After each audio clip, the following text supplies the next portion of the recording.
നമസ്കാരം, ഞാൻ മനോജ് നെടിയാക്കൽ. പുതിയൊരു വീഡിയോയിലേക്ക് എല്ലാവർക്കും സ്വാഗതം. കോഴിമുട്ടയുടെ വില കുത്തനെ ഇടിഞ്ഞിരിക്കുകയാണ്. പുതിയ വില കേട്ട് കഴിഞ്ഞാൽ നിങ്ങൾ ഞെട്ടിപ്പോകും. അത്രയ്ക്കേറെ വിലക്കുറവാണ്. നേരത്തെയൊക്കെ 8 രൂപയൊക്കെ വില വന്നിരുന്നു.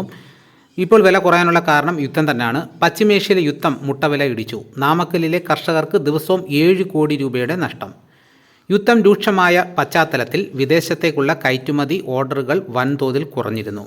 പശ്ചിമേഷ്യയിലെ യുദ്ധം ഇന്ത്യയുടെ മുട്ടദേശം എന്നറിയപ്പെടുന്ന തമിഴ്നാട് നാമക്കലിലെ മുട്ടക്കോഴി ഉൽപ്പാദകരായ കർഷകർക്കുണ്ടാക്കിയത് കോടികളുടെ നഷ്ടം. യുദ്ധം കാരണം കയറ്റുമതി നിലച്ചതോടെ മുട്ടയുടെ സംഭരണ വില വീണ്ടും ഇടിഞ്ഞു. 40 പൈസ ഇടിവിൽ 4 രൂപ 5 പൈസയാണ് നിലവിലെ സംഭരണ വില. പ്രതിദിനം 7 കോടി മുട്ട നാമക്കല്ലിൽ ഉൽപ്പാദിപ്പിക്കുന്നുണ്ട്.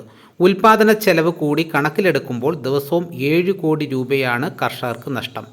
യുദ്ധം രൂക്ഷമായ പശ്ചാത്തലത്തിൽ വിദേശത്തേക്കുള്ള കയറ്റുമതി ഓർഡറുകൾ വൻതോതിൽ കുറഞ്ഞിരുന്നു. ആഭ്യന്തര വിപണിയിൽ ഇതിന് അനുസൃതമായി ആവശ്യകത ഉയർന്നതുമില്ല. ഇതോടെ കർഷകർ പ്രതിസന്ധിയിലായി. സാഹചര്യം മറികടക്കുന്നതിനായി മുട്ടയുടെ സംഭരണ വില കുറയ്ക്കാൻ മുട്ടയുടെ വില നിർണയ കർഷക കൂട്ടായ്മയായ നാഷണൽ എഗ് കോർഡിനേഷൻ കമ്മിറ്റി സംഭരണ വില കുറയ്ക്കുകയായിരുന്നു. കമ്മിറ്റിയുടെ ആസ്ഥാനം നാമക്കല്ലാണ്. 4.25 രൂപയായിരുന്ന സംഭരണ വില ആദ്യം 4 രൂപ 20 പൈസയായിരുന്നു. പിന്നീടത് 4 രൂപ 5 പൈസയായിട്ടാണ് കുറച്ചത്. നാമക്കല്ലിൽ നിന്നും UAE, Oman, Qatar, Kuwait, Bahrain എന്നിവ ഉൾപ്പെടെയുള്ള രാജ്യങ്ങളിലേക്ക് പ്രതിദിനം 80 ലക്ഷം മുട്ട കയറ്റി അയച്ചിരുന്നു. യുദ്ധ സാഹചര്യത്തിൽ ഇത് നിലച്ചിരിക്കുകയാണ്. ഏതാണ്ട് 700ഓളം ഫാമുകൾ നാമക്കൽ ജില്ലയിൽ മാത്രമുണ്ടെന്നാണ് കണക്ക്.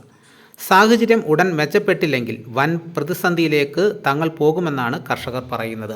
അപ്പോൾ മുട്ടയുടെ വില കുത്തനെ ഇടിഞ്ഞിരിക്കുകയാണ്. എന്നാൽ ഇറച്ചിക്കോഴിയുടെ വില ഉയർന്നിട്ടുമുണ്ട്. അപ്പോൾ ഇതോടുകൂടി വീഡിയോ ഇവിടെ പൂർണ്ണമാകുന്നു. എല്ലാവരും ലൈക്ക് ചെയ്ത് സപ്പോർട്ട് ചെയ്യണം. ആദ്യമായിട്ടാണ് ഈ ചാനൽ കാണുന്നതെങ്കിൽ സബ്സ്ക്രൈബ് ചെയ്യാൻ മറക്കരുത്. നിങ്ങളുടെ അഭിപ്രായങ്ങൾ കമൻറ്റായിട്ട് രേഖപ്പെടുത്തണം. ഈ വീഡിയോ എല്ലാവർക്കും ഒന്ന് ഷെയർ ചെയ്ത് കൊടുക്കണം. മറ്റൊരു വീഡിയോയുമായിട്ട് ഉടനെ എത്താം. എല്ലാവർക്കും എൻ്റെ നന്ദി.